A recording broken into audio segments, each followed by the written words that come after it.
Rádio Difusora. O que é destaque nesta edição?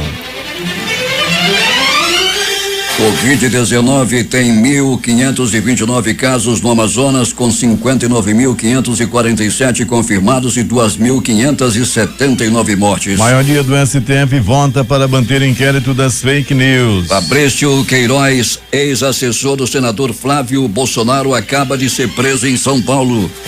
Copom reduz taxa de juros para 2,25% ao ano. A Organização Mundial de Saúde diz que, apesar de sinais de estabilização, pandemia no Brasil ainda é grave. Total de pessoas deslocadas do mundo quase dobra em 10 anos, diz a agência da ONU. Estados Unidos tem 117 mil mortes por Covid-19. Pequim tem 21 dos 28 novos casos de coronavírus na China. Homem morre com um tiro no peito durante assalto na Cidade de Deus. Vendedor de frutas é executado com tiro na cabeça no Parque Riachuelo. É o Jornal da Manhã, 71 anos no ar, que começa agora.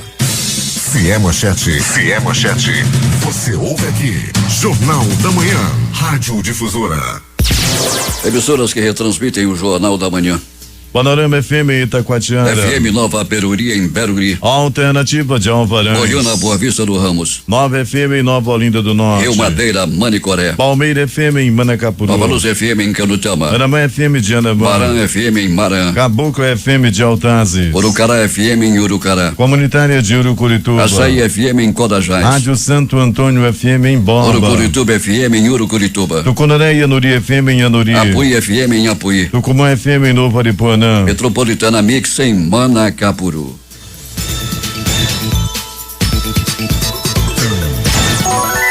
Previsão do tempo.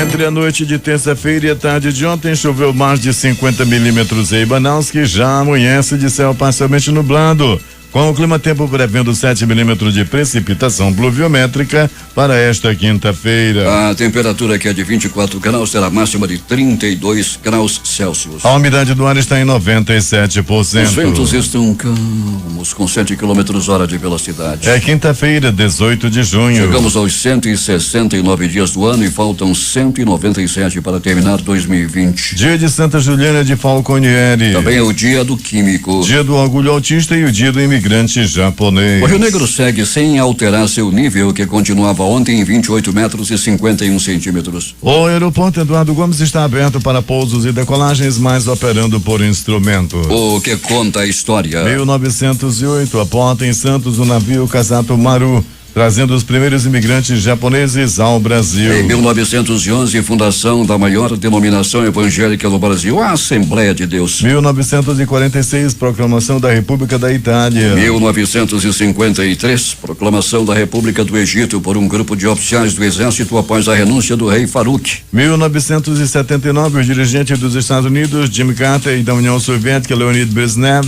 firmam em Viena o Tratado SALT II sobre a limitação de armas nucleares. 5 horas e 50 minutos em Manaus. Local. Sejam bem-vindos ao Jornal da Manhã. Bom dia, Eduardo. Bom dia, Paulo. Bom dia, o sonoplasta Hernandes Sampaio. E vamos começar com uma informação em nível nacional. O ex-assessor do senador Flávio Bolsonaro, Fabrício Queiroz, foi preso em Itibaia, São Paulo, região do Vale do Paraíba, ainda há pouco. Ele estava no imóvel do advogado do parlamentar.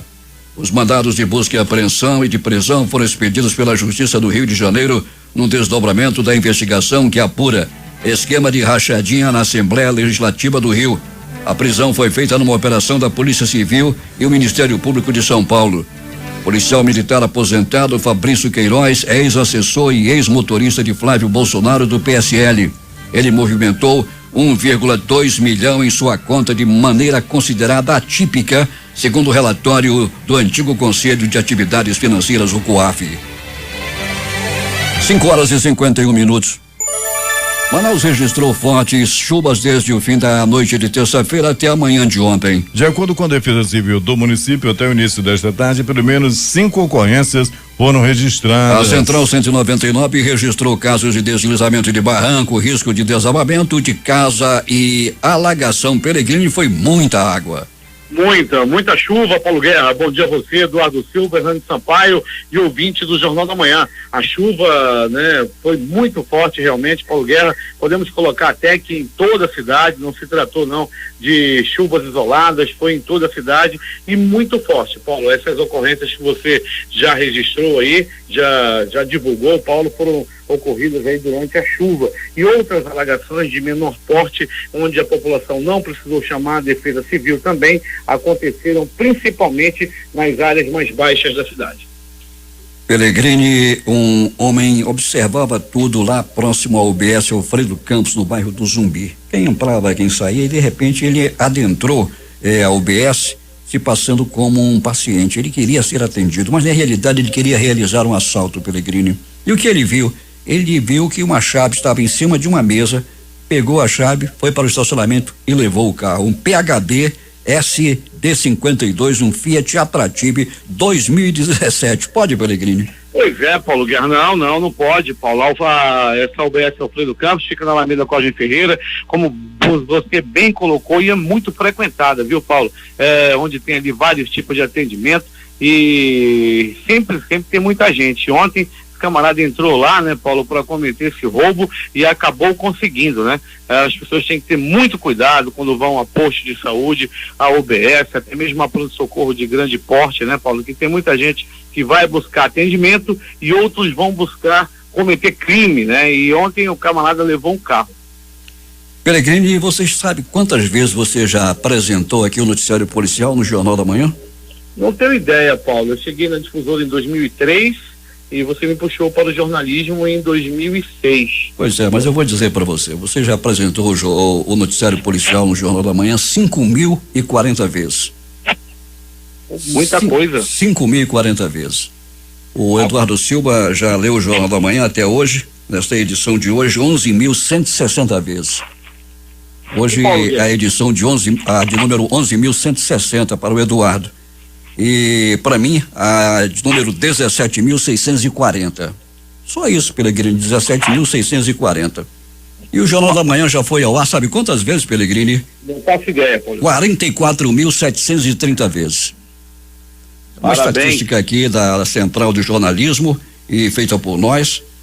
Repetindo aqui, o Pellegrini já apresentou o noticiário policial 5.040 vezes, o Eduardo já apresentou aqui comigo na bancada 11.160 vezes, eu já estive aqui, estou aqui apresentando esta edição de número 17.640.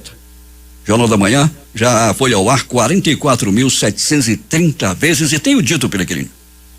Muito bem, Paulo Guerra, parabéns aí pelo nosso noticioso, pela sua participação aqui, né, Paulo? Comandando o nosso jornal aí 17.040 vezes. E isso é que é tradição, não, Paulo? São 70 anos no ar, 44.720 apresentações. Com certeza, Paulo Guerra, o jornal de maior tradição, quem sabe, até mesmo do Brasil. Pellegrini, e tivemos aí 2 mortes. Um vendedor de frutas, o que ele estava fazendo, Pellegrini? Só vendendo frutas, foi tirar fruta em algum terreno, foi executado, o que aconteceu? Pois é, Paulo Guerra, ele estava descarregando laranja, né? Trata-se do Diego Isaac, de apenas 19 anos de idade, sem passagem pela polícia. O crime ainda intriga toda a família, bem como a polícia, que está tratando o crime ainda como um mistério. Por que mataram o Diego quando estava trabalhando? Ele passava a maior parte do tempo vendendo fruta, descarregando fruta, até que ontem foi assassinado com um tiro na cabeça. Esse crime aconteceu, Paulo Guerra, lá no Parque Riachuelo. Imagine se a cidade não fosse de Deus. O homem foi morto também durante um assalto com tiro no peito, não é, Pellegrini? É muito triste essa morte, viu, Paulo? Deixando muita gente revoltada lá. O senhor Ederson Ramos da Silva, de 35 anos, ele foi morto durante um latrocínio. Os bandidos chegaram, Paulo, para assaltá-lo, e ele tentou correr, e os bandidos foram ainda em busca dele, atiraram, levaram o celular. Ele tentou se abrigar ainda dentro do estabelecimento comercial, o mercadinho, mas foi morto lá dentro mesmo. Deram 3 tiros nesse rapaz e os bandidos fugiram, eles estavam de moto. Esse vendedor de frutas tinha só 19 anos, esse que morreu no Parque Riachuelo, não é, Pellegrini? Só, Paulo, apenas 19 anos de idade, estava trabalhando, não tinha passagens pela polícia e ainda assim foi morto com um tiro na cabeça. Pellegrini, só lhe desejo um bom dia de trabalho. Muito obrigado, Paulo Guerra, obrigado a você, obrigado, né, Paulo Guerra, a direção da Rádio Difusora. Mais de 5 mil participações no Jornal da Manhã, fiquei muito orgulhoso aí com esse número, Paulo, e dizendo que aqui fora, Paulo, o tempo está muito nublado. Nós estamos aqui nesse momento na Avenida Grande Circular, em direção ao pronto-socorro Platão Araújo, e as nuvens estão baixas, tem que ligar o farol, sabe, Paulo, a luz baixa, e a visibilidade aqui para quem está dirigindo, para quem está aqui na área, é bem complicada no momento. Pois é, Pellegrini, já informamos ainda há pouco aqui na abertura de que o aeroporto Eduardo Gomes está aberto, porém operando por instrumentos. Pellegrini, o teto está baixo na região. Ok, Paulo Guerra, daqui a pouco voltaremos com essas e outras informações dentro do nosso noticiário policial. O Amazonas teve uma redução de 44% no número de assassinatos em abril de 2020 em comparação ao mesmo mês do ano anterior. Os dados são do Índice Nacional de Homicídios criado pelo G1 com base nos dados oficiais dos 26 estados e do Distrito Federal. O Hospital de Iranduba vai passar por reforma. Quem tem os detalhes é o J. Rai. Durante visita técnica feita nesta semana ao Hospital Hilda Freire Dona Cabocla, no bairro Novo Amanhecer, o secretário de Saúde de Iranduba, Hamilton Gadelha, anunciou a reforma daquela unidade. O hospital tem 32 leitos e foi inaugurado em dezembro de 2003. De acordo com o secretário Hamilton Gadelha, o processo licitatório para a escolha da empresa executora da reforma já foi feito.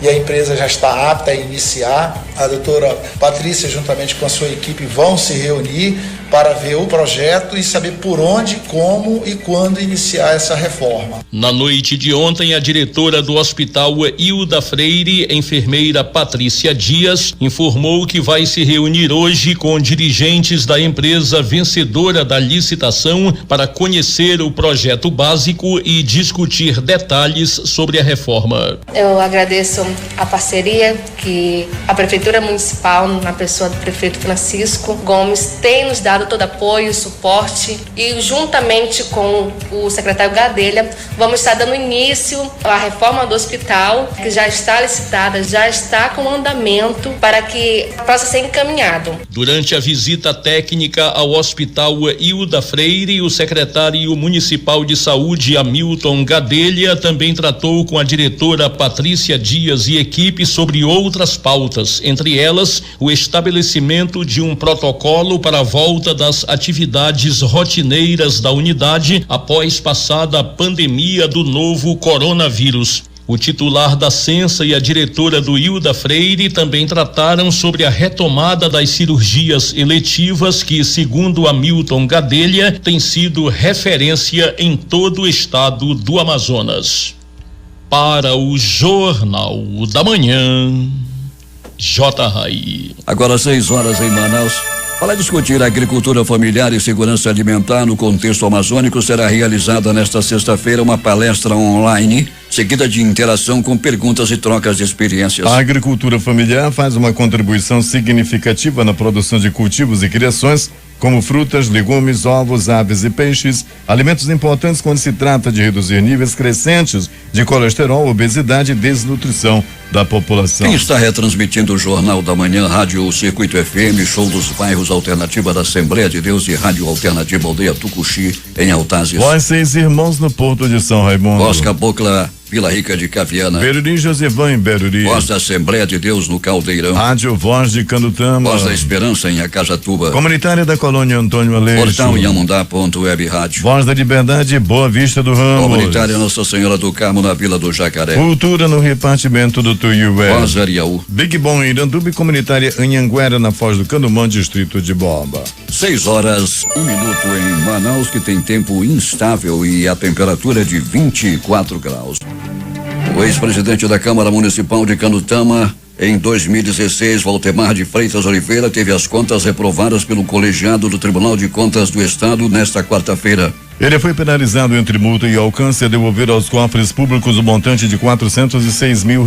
Na mesma sessão, o prefeito de Barcelos, Edson de Paula Rodrigues Mendes, também teve as contas reprovadas pelo colegiado da Corte de Contas. As contas referentes ao exercício de 2018 foram analisadas pelo conselheiro relator Érico Desterro, que aplicou multa ao gestor no valor de R$61.600 por diversas infrações cometidas. O volume de serviços que mede o desempenho da atividade em relação ao mês anterior caiu 15,7% em abril maior queda registrada para um único mês desde o início da série em fevereiro de 2011. Mesmo a receita nominal, que não é deflacionada, caiu 14,2% na mesma comparação. Com isso, o desempenho acumulado em 2020, que em março estava 5,8%, reduziu para 0,8%, com forte tendência de ficar negativo na próxima divulgação, quando o IBGE divulgar o mês de maio. O impacto é resultado direto do isolamento social iniciado em março por conta da pandemia do Covid-19. Com o objetivo de alinhar as estratégias de atuação entre Estado e municípios para conter o avanço do desmatamento,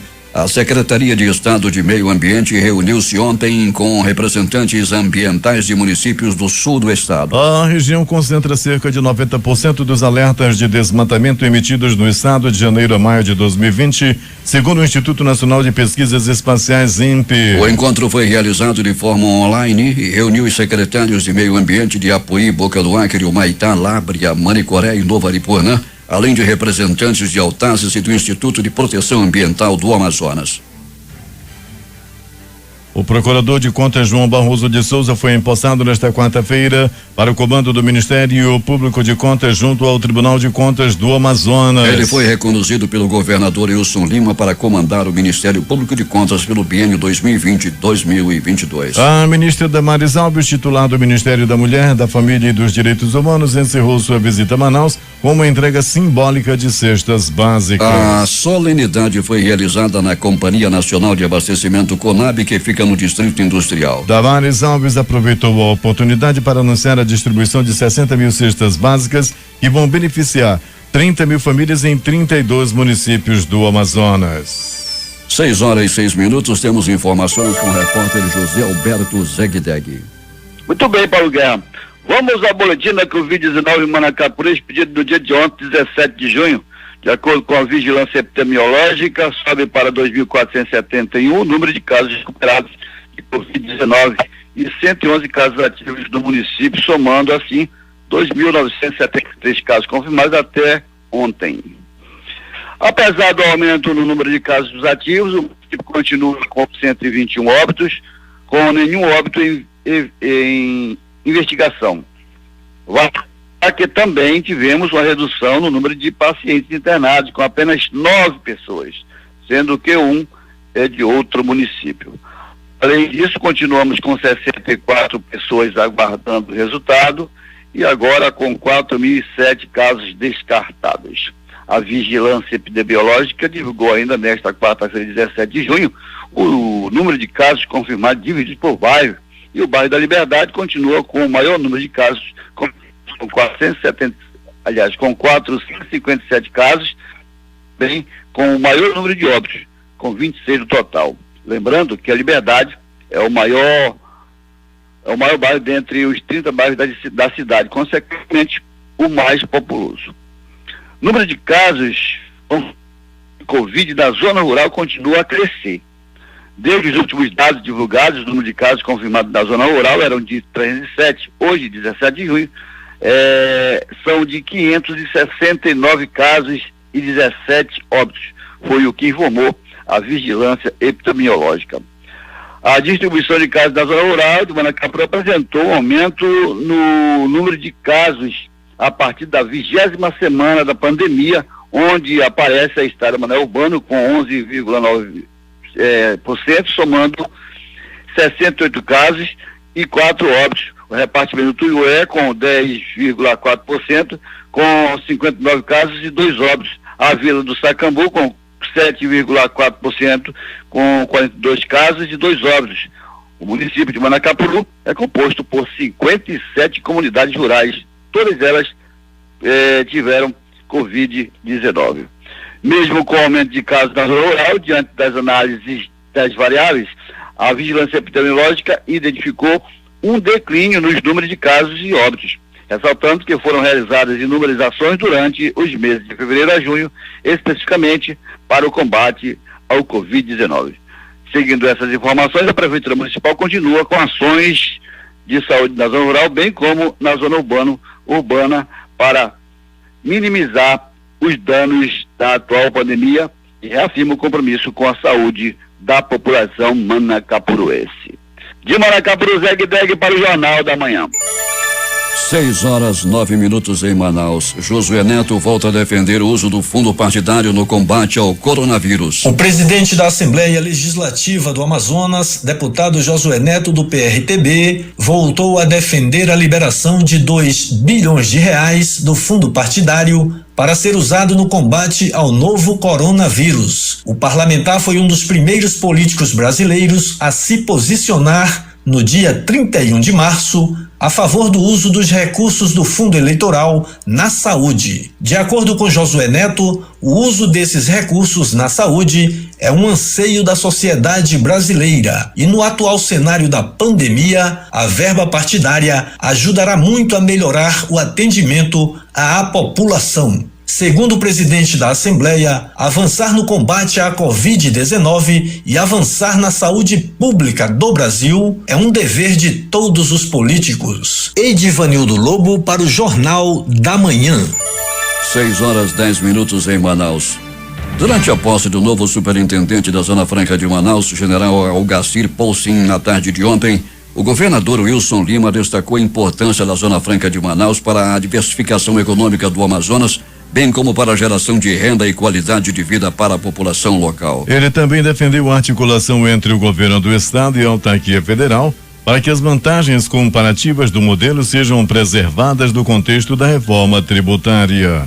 É preciso que o modelo continue fazendo a sua função social e também sua função ambiental. Então, no momento em que eu tenho geração de emprego e renda, eu evito a pressão sobre os nossos recursos naturais. E para que efetivamente isso aconteça, nós temos ainda muitas batalhas pela frente. Nós temos aí a necessidade de manter a competitividade das empresas aqui no estado do Amazonas para que a permanência delas aqui possa ser sustentável e atrair novos empreendimentos para o estado do Amazonas. Em seu discurso, o superintendente da SUFRAMA reafirmou o compromisso com o desenvolvimento regional e a utilização sustentável de recursos. Ele garantiu ainda que trabalhará para promover uma maior energia entre os estados uma maior sinergia entre os estados da Amazônia Ocidental. É a intenção preservar os interesses do modelo Zona Franca de Manaus, particularmente que se refere a seus incentivos, buscando sempre seu aperfeiçoamento. Sem descuidar o setor industrial atual, é minha intenção investir na diversificação, atraindo outros segmentos da indústria, assim como avançar no setor comercial e serviços e agronegócio, visando a fortalecer a Zona Franca de Manaus e as áreas de livre comércio. O secretário especial de Produtividade, Emprego e Competitividade do Ministério da Economia, Carlos da Costa, disse que o Ministério da Economia seguirá atuando para a valorização da marca Amazônia e pela geração de empregos aqui na região. Nós vamos fazer com que essa marca não apenas seja conhecida, mas seja reconhecida pelos produtos que essa população fantástica é capaz de produzir, pela qualidade perfeita, pela responsabilidade ambiental que isso gera e também não só pelo suor do caboclo, mas também pela competência dele. A Prefeitura de Manaus informou que o transporte para outro local de equipamentos e insumos do Hospital de Campanha Municipal Gilberto Novaes deve seguir as regras da Lei Federal da Covid-19 de número 13.979. A nota oficial foi emitida nesta quarta-feira, depois que o presidente da SAMEL, Luiz Alberto Nicolau, junto com uma guarnição do Exército Brasileiro, tentaram realizar o empréstimo e o transporte de máquinas e materiais para Boa Vista, Roraima, onde o hospital de campanha está sendo montado. Em vídeo divulgado na manhã de ontem, Alberto Nicolau disse que os equipamentos e insumos foram doados pelo Grupo SAMEL e afirmou que vai entrar com uma ação na justiça para reavê-los. Com a redução do número de diários de sepultamentos, a prefeitura começa a retirada de equipamentos pesados que auxiliavam na abertura de covas no cemitério Nossa Senhora Aparecida, no bairro de Tarumã, Zona Oeste. O sistema de trincheira para fazer sepultamentos que chega ao fim foi adotado pela Secretaria Municipal de Limpeza Pública, quando o aumento da demanda saiu de uma média de 30 enterros diários, chegando a mais de 100 por dia, muitos deles relacionados a vítimas fatais da Covid-19. 6h13. O Amazonas diagnosticou mais 1.529 casos de Covid-19 nesta quarta-feira, sendo 20 casos novos detectados por exame de biologia molecular RT-PCR e 1.509 por testes rápidos, com data de sintomas entre 8 a 60 dias, totalizando 59.547 casos confirmados do novo coronavírus no estado, segundo o boletim epidemiológico consolidado pela Fundação de Vigilância em Saúde. De acordo com o boletim divulgado, foram confirmados mais 29 óbitos pela doença, desses 10 ocorridos nas últimas 24 horas, sendo que todos eram pacientes que estavam internados em unidades de tratamento intensivo e 19 em investigação, que tiveram confirmação diagnóstica na data de ontem, elevando para 2.579 o total de mortes. 59.547 casos confirmados do Amazonas até esta quarta-feira, 24.089 são de Manaus, 40,45%, e 35.458 do interior do estado, ou 59,55%. No interior, Quari lidera o número de casos com 3.018, seguido de Manacapuru com 2.973. Polícia. O que aconteceu a noite passada, as notícias desse início de manhã, Alberto Pellegrini. Muito bem, Paulo Guerra e ouvintes do Jornal da Manhã. Vamos nós, Paulo Guerra, para falar de que a polícia militar, a polícia esteve nas ruas. A polícia prendeu Denilson de Souza Lima, de 30 anos de idade. Ele foi preso na manhã, Paulo Guerra, na manhã de ontem, lá na Rua do Amor, no bairro Tancredo Neves. Esse camarada, Paulo Guerra e ouvintes do Jornal da Manhã, já tinha várias passagens pela polícia, já havia cometido vários roubos, já responde a vários processos e foi preso novamente pela polícia. Grande trabalho da Polícia Civil, da Polícia Militar, e o Denilson de Souza Lima já está atrás das grades. Mais uma vez, ele foi preso. 4 homens, Paulo Guerra e ouvintes do Jornal da Manhã, foram presos a noite passada por policiais da Força Tática durante patrulhamento de rotina lá na área da zona oeste de Manaus. Conforme a polícia, 32 pacotes, tabletes de maconha foram apreendidos, Paulo. 2 armas de fogo, munição e uma quantia de R$6.000. Os bandidos foram apresentados à polícia. Também 2 pistolas, uma quantidade em dinheiro, graças aí ao grande trabalho da Força Tática. Major Igor é quem comanda. Aquele abraço e parabéns por mais uma ocorrência. 32 quilos de droga apreendidos pela Força Tática. É o fim do mundo. Filha denuncia o pai por agressão em Manaus e polícia descobre que ele é um estuprador. Ele não pode ter o nome divulgado. Pensa no homem que deve passar o último dos seus dias na cadeia. A polícia militar prendeu, a polícia civil esteve também na investigação e conseguiu prender um homem de 51 anos de idade. Ele havia cometido vários crimes e também o estupro, né? A filha dele denunciou que ele estava com maus tratos a ela e aos irmãos. A polícia chegou ao local e logo na investigação já foi descobrindo que trata-se também de um estuprador.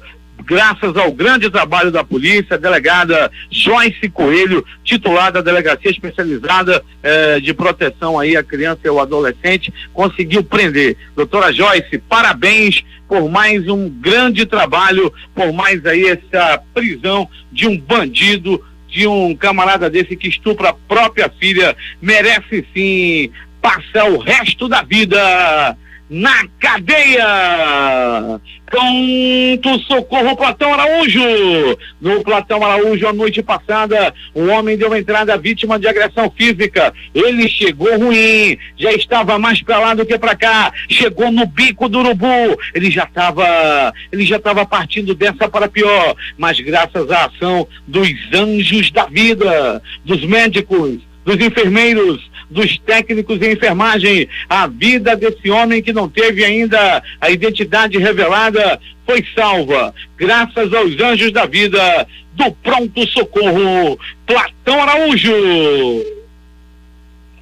Pronto Socorro João Lúcio, o gigante da zona leste da cidade. O gigante da zona leste recebeu a noite passada um homem que pegou uma paulada na cabeça, Segundo as informações, ele descia a rua Doutor Pegoraro. Quando chegou lá perto do campo Coração do Zumbi, ele levou-lhe uma paulada na cabeça. Há quem diga que a vítima, esse que levou a paulada, não é boa bisca não, é acostumado a aprontar por lá e acabou levando uma paulada do seu próprio companheiro lá e tal, de que andava os dois juntos, bebiam juntos, não achava graça pro outro, até que um arengou com o outro, um brigou com o outro e acabou aí em paulada. Ele deu entrada no pronto-socorro João Lúcio, chegou em estado grave, mas graças às ações dos anjos da vida do pronto-socorro, ele já não vai partir dessa para pior. Não dessa vez, mas se ele continuar com a vida que leva, quem sabe da próxima ele embarca no motor da morte. Ainda do pronto-socorro João Lúcio, um homem deu entrada, vítima de atropelamento. Ele foi atropelado por uma bicicleta, aquela tipo cargueira, rapaz, aquilo é pior que uma moto se pegar no peão, e pegou, só é ferro, e aquela grade que tem na frente atingiu as pernas do homem, daí ele foi jogado no asfalto e bateu a cabeça. Rapidamente ele foi levado ao pronto-socorro João Lúcio. O rapaz da bicicleta nem olhou lá para a vítima, ele ficava olhando para a bicicleta, que ficou com o aro, parecia um 8, todo arrebentado. O acidente aconteceu nas proximidades ali do Zumbi dos Palmares, naquela ali próximo ao colégio que tem ali próximo, rapaz, esqueci o nome do colégio, mas ali é a rua Doutor Pegoraro. Ainda do pronto-socorro João Lúcio, um homem deu entrada vítima de agressão física. Ele levou uma garrafada na cabeça. As informações dão conta de que ele comprou várias cervejas e chamou um amigo para beber com ele no quintal, lá da casa. Colocaram uma caixa de som, começaram a ouvir música. De longe dava para ouvir as gargalhadas.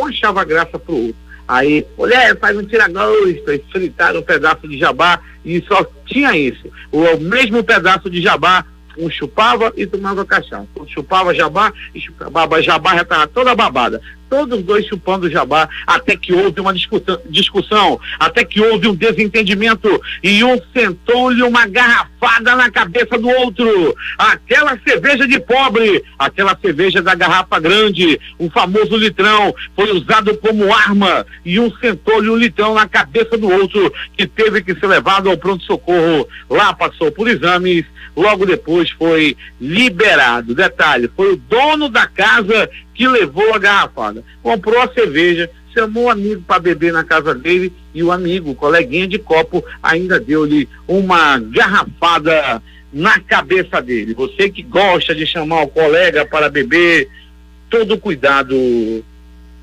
é pouco. E agora, as notícias do Instituto Médico Legal. Saiba agora quem foi para a pedra nas últimas horas na cidade. E atenção, Paulo Guerra e ouvintes do Jornal da Manhã, atenção. Mistério. Por que mataram Diego? Quem matou Diego? Um tiro atingiu a cabeça de um jovem vendedor de frutas, trabalhador, conhecido como Diego Isaac. Ele estava indo buscar laranja quando foi atingido com um tiro na cabeça. O crime aconteceu na rua São Francisco, repito, no bairro Riachuelo. A polícia militar esteve presente no local. O Departamento de Perícia Técnica Científica já realizou os primeiros procedimentos lá mesmo no local do crime. A vítima ainda foi levada a uma unidade de saúde, mas infelizmente acabou indo a óbito. O crime aconteceu, repito, lá no Parque Riachuelo. Delegacia especializada em homicídios e sequestros já está trabalhando no caso. Latrocínio, roubo seguido de morte. Profundamente lamentável o que aconteceu ontem na Cidade de Deus. Era a noite de ontem. O Erison Ramos da Silva, de 35 anos, estava voltando para casa depois de mais um dia de trabalho. Ele voltava para casa para reencontrar a família, depois de um dia cansativo de trabalho. Quando estava se aproximando da casa onde morava, ele foi abordado por assaltantes, bandidos covardes. Eram 2, estavam armados. Anunciaram um assalto, a vítima tentou correr, a vítima tentou se abrigar dentro do mercadinho, mas foi alcançada pelo bandido. Ele foi alcançado pelo bandido e acabou sendo morto dentro do estabelecimento comercial. Levaram o dinheiro, um pouco dinheiro que tinha com ele, e também o celular. Os bandidos conseguiram fugir. Bandidos covardes, eram 2 e para assaltar, e acabaram matando o Erison Ramos da Silva. A polícia já está trabalhando no caso e deverá prender esses covardes, esses bandidos ordinários que merecem apodrecer na cadeia. Tiraram a vida de um pai de família durante um latrocínio, mataram o pai de família para roubar. Infelizmente conseguiram fugir, mas a polícia já está trabalhando no caso e deve prender esses animais, devem prender esses covardes nas próximas horas. O Instituto Médico Legal realizou nas últimas 24 horas 43 exames de corpo de delito. E essas foram as notícias da chuvosa noite e madrugada na cidade. É contigo, Paulo Guerra. Loteria. A Mega Sena concurso 2271 acumulou estimativa de prêmio para o próximo concurso de 37 milhões. Dezenas sorteadas 06, 10, 27, 28, 41 e 52. A quina saiu para 50 apostadores, cada um vai receber R$56.983 mais 62 centavos. A quadra teve 4.150 apostas ganhadoras com premiação individual de R$980 e mais 78 centavos. A quina saiu para um apostador de Campina Grande, na Paraíba, que vai receber R$681.825 porque ele acertou as dezenas 04, 43, 65, 75 e 78. A Loto Fácil no concurso 1981 saiu para 5 apostadores, prêmio para cada aposta R$430.519. Eles são de Tabirito, Minas Gerais, São João do Meriti, no Rio, e Volta Redonda, também no Rio de Janeiro. Com 14 acertos, foram 428 apostas ganhadoras com premiação de R$1.547,52. Dezenas sorteadas no concurso 1981. 01, 02, 03, 04, 05, 06, 07, 12, 13, 15, 17, 20, 23, 24 e 25. 6h34. Esportes. Após anunciar o zagueiro Bernardo, ex-capitão do Amazonas, o Fast Clube confirma a contratação de mais um reforço diretamente do Aurinegro. O volante carioca Denis Pedra, de 31 anos, vai jogar a Série D do Campeonato Brasileiro pelo tricolor amazonense em 2020. Se no Brasil o Campeonato Carioca retorna hoje, na Argentina o futebol vai ter que esperar mais um pouco. O presidente da Associação Argentina de Futebol, Cláudio Tapia, revelou que os treinamentos só serão permitidos quando todo o país estiver na fase 4 de abertura das atividades. Mesmo sem unanimidade entre os 12 clubes da Série A do Campeonato Carioca, a Federação de Futebol do Rio confirmou a volta da competição para hoje às 21 horas, com o duelo entre Flamengo e Bangu. Pelo calendário sugerido para as 2 rodadas finais da fase de grupos da Taça Rio, o rubro-negro volta a campo novamente dia 25. O Vasco enfrenta o Macaé no dia 21 às 16 horas, enquanto Botafogo e Cabofriense e Fluminense e Volta Redonda jogam dia 22 às 17h30 e 21h30 respectivamente.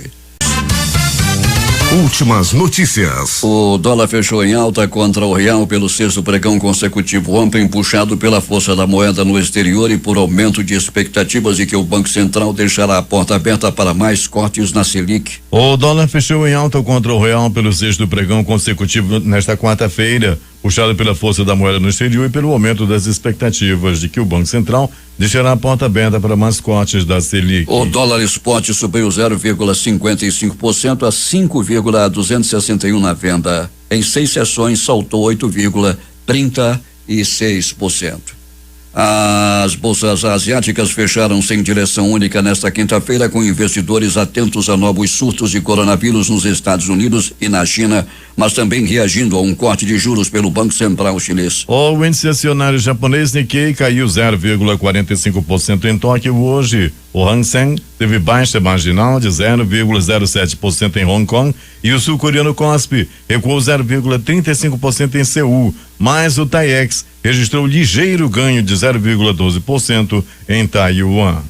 Os mercados chineses, contudo, encerraram os negócios desta quinta-feira com altas modestas na esteira de um novo corte de juros. O Xangai Composto caiu 0,12% e o menos abrangente Shenzhen Composto avançou 0,24%. A Oceania, a bolsa australiana, ficou no vermelho após dados oficiais mostrarem que a taxa de desemprego no país saltou para 7,1% em maio, atingindo o maior nível em 19 anos em meio à pandemia do coronavírus. O Standard & Poor's SX 200 caiu 0,92% em Sydney. A Caixa Econômica Federal paga hoje a terceira parcela do auxílio emergencial para 1,9 milhão de beneficiários do Bolsa Família, qualificados no programa, cujo número do NIS termina em 2. Os pagamentos para esse grupo são feitos da mesma forma que o Bolsa. O Banco Central diminuiu pela 8ª vez consecutiva os juros básicos da economia. Por unanimidade, o Comitê de Política Monetária, o Copom, reduziu a taxa Selic para 2,25% ao ano, com corte de 0,75 ponto percentual. A decisão era esperada por analistas financeiros. Segundo pesquisa Focus do Banco Central dessa semana, a maior parte dos agentes econômicos aguardavam a redução dos juros básicos para o patamar de 2,25%. Em comunicado, o Banco Central informou que a redução dos juros decidida nas últimas reuniões é compatível com os impactos econômicos da pandemia do novo coronavírus e que para as próximas reuniões poderá haver um ajuste residual no estímulo monetário. Com uma Selic a 2,25%, poupança passa a render 1,58% ao ano e 0,13% ao mês. Mesmo com rendimento menor, retorno da poupança ainda supera a de muitos fundos de renda fixa, aponta a ANEFAC. O empresário Nevaldo Rocha morreu na noite de ontem em sua casa lá em Natal, no Rio Grande do Norte. Ele tinha 91 anos. Ainda não há informações sobre a causa da morte. Nevaldo Rocha foi o fundador do Grupo Guaranaps, donos das lojas Riachuelo. O líder Caiapó, Bepicororote, mais conhecido como Paulinho Paiacã, morreu no início da manhã de ontem no município de Redenção, na região sudeste do Pará. Após 9 dias internado, o indígena entrou para a estatística dos óbitos causados pelo novo coronavírus nas aldeias do Brasil. Atuante nas causas ambientais, o indígena esteve à frente da luta contra a construção da hidrelétrica de Belo Monte na bacia do rio Xingu em 1980. 6h43 em Manaus. O Supremo Tribunal Federal formou ontem maioria de votos favoráveis ao prosseguimento do chamado inquérito das fake news, aberto no ano passado por iniciativa do próprio tribunal, a fim de apurar a disseminação de informações falsas e ameaças a ministros. 8 dos 11 ministros já votaram a favor da validade do inquérito. Faltam os votos de Marco Aurélio Melo, Celso de Melo e Dias Toffoli. O julgamento será retomado na sessão de hoje. O ministro do Superior Tribunal de Justiça, Joel Ilan Paciornik, determinou que Adélio Bispo de Oliveira, autor do atentado à faca em 6 de setembro de 2018 contra o então candidato à presidência Jair Bolsonaro, permaneça preso na penitenciária federal de Campo Grande, em Mato Grosso do Sul. A decisão é liminar e o mérito ainda será julgado. O Brasil teve 1.209 novas mortes registradas em razão do novo coronavírus em 24 horas, mostra o levantamento feito pelo consórcio de veículos de imprensa junto às secretarias de saúde. Com isso, já são 46.665 óbitos pela Covid-19 até ontem à noite no país. O número de infectados é de 960.309.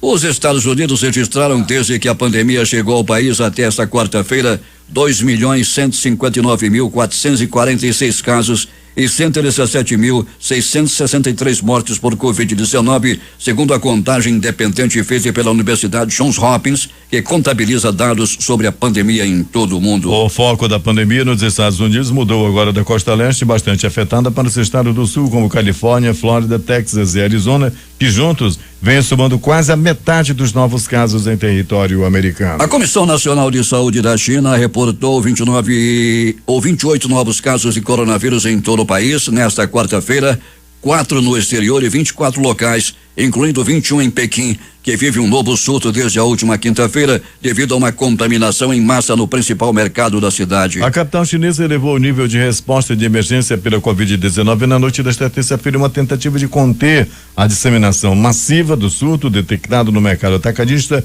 de Xinfadi, que até agora causou pelo menos 158 infecções. Este é um momento de extrema cautela. A afirmação foi feita por Michael Ryan, diretor executivo do Programa de Emergências da Organização Mundial da Saúde, OMS, durante coletiva de imprensa ontem. O evento informou sobre os andamentos nas pesquisas e a evolução no combate ao novo coronavírus em escala global. De acordo com Ryan, a situação no Brasil ainda é classificada como grave.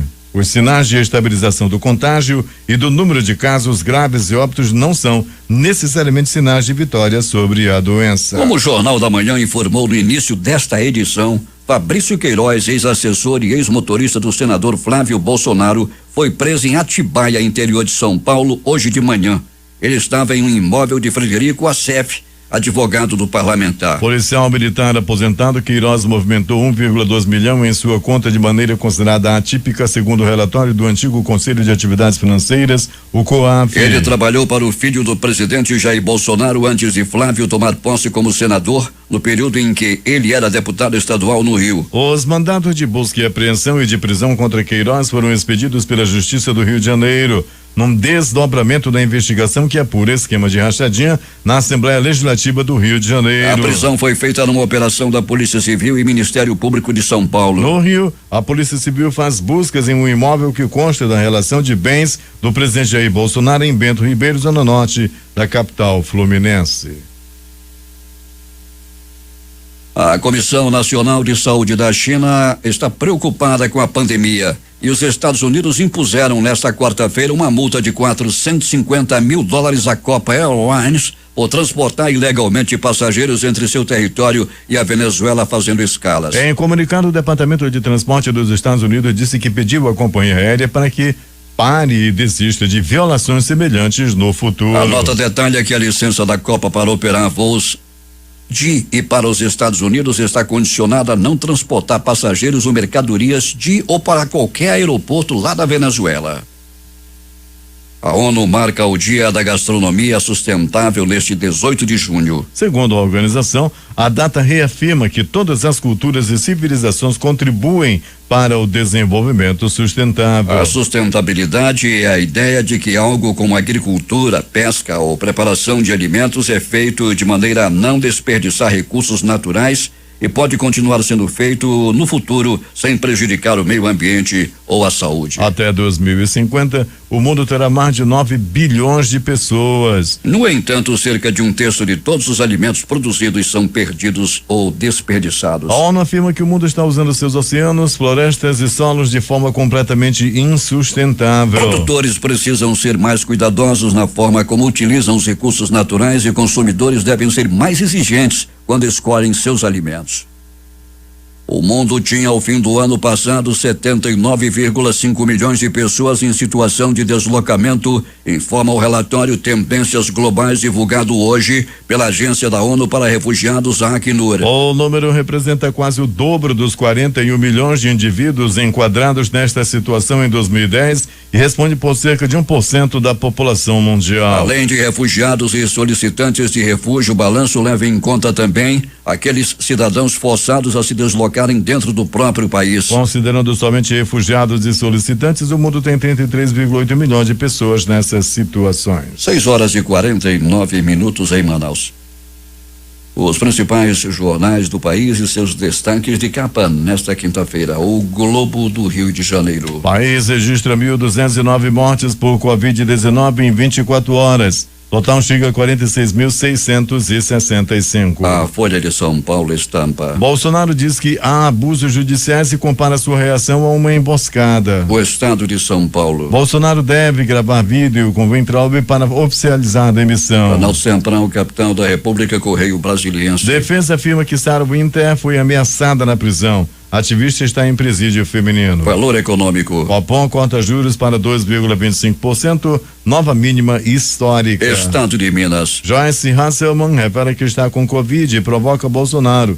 Não é uma gripezinha. Jornal do Comércio, no Recife. Shopping do Grande Recife serão abertos ao público a partir da próxima segunda-feira. Fortaleza Diário do Nordeste. Câmara aprova texto base de medida provisória que permite antecipar férias e adiar depósitos do FGTS. Porto Alegre, 0 hora. Pelotas é o único município com mais de 200 mil habitantes sem mortes por coronavírus no Brasil. Edições impressas locais, o Centenário Jornal do Comércio. Paulsen assume desafio no comando da Suframa. Amazonas em Tempo. Novo titular da Suframa promete lutar por incentivos. Diário do Amazonas. Ex-gestor de saúde quer ficar mudo na CPI. A crítica. Pandemia, óbitos em queda. Fim dos enterros em valas coletivas. Estas foram as principais notícias de ontem e as primeiras de hoje. Termina aqui o Jornal da Manhã. Participaram desta edição reportagens J. Rai, José Alberto Zegdeg e na editoria e polícia Alberto Pellegrini.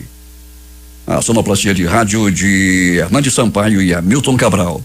Apresentação Eduardo Silva e Paulo Guerra. Próxima edição amanhã às 5 horas e 45 minutos.